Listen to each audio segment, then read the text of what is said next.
lunch proposal. You've been pushing this for a while, but there was a little bit of pushback today from the state board over transferring that control. There were questions over authority, questions over conflict of interest.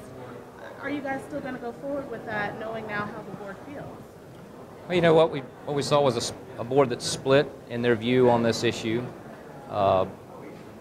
Change is always difficult, and we're committed to a strong partnership with the Board of Education. I mean, school lunches are fed in their facilities.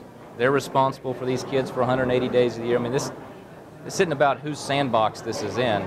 This is who can put the best, most nutritious meal on the table and leverage existing dollars into more foods, healthier foods, better foods that our kids will eat.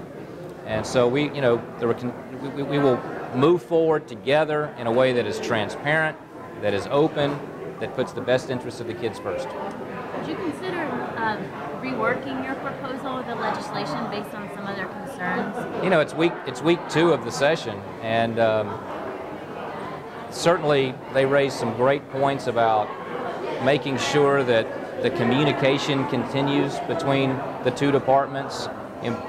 Reporting requirements certainly aren't a problem.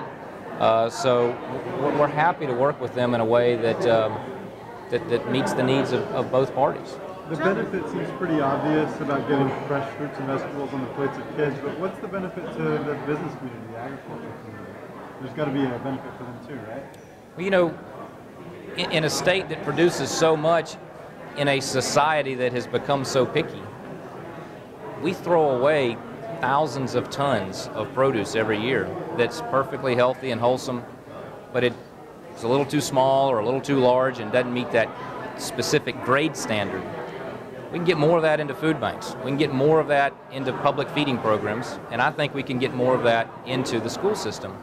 We can also help a lot of these small farmers that are the biggest growth group in Florida agriculture partner with schools, perhaps even develop lesson plans around school gardens where kids are growing some of their own foods and adding to that educational component along with healthy eating, healthy lifestyles.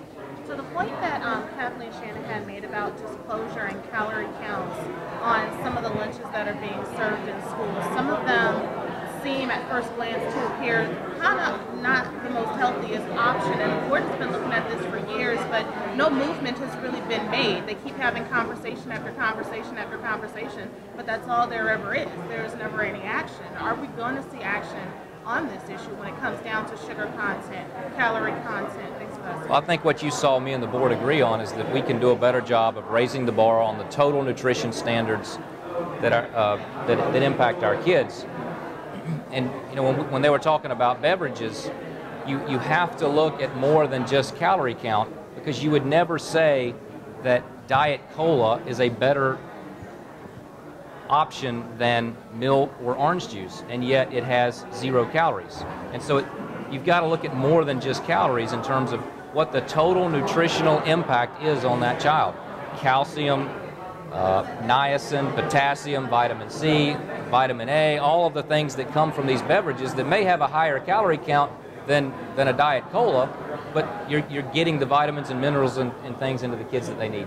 To that point, have you studied the Institute of Medicine's recommendations, like Mr. Paget was bringing up, and would you be able to follow the letter of that law? Well, if we're given the opportunity and the authority to manage this program, we'll be looking at the new federal guidelines from USDA, which have been revised as a result of the First Lady's efforts and the passage of the Child Nutrition Act, which I worked on in Washington, as well as the Institute of Medicine guidelines. And the common consensus is we can do better than what we're doing today. You said there was opportunities to leverage our growing season here.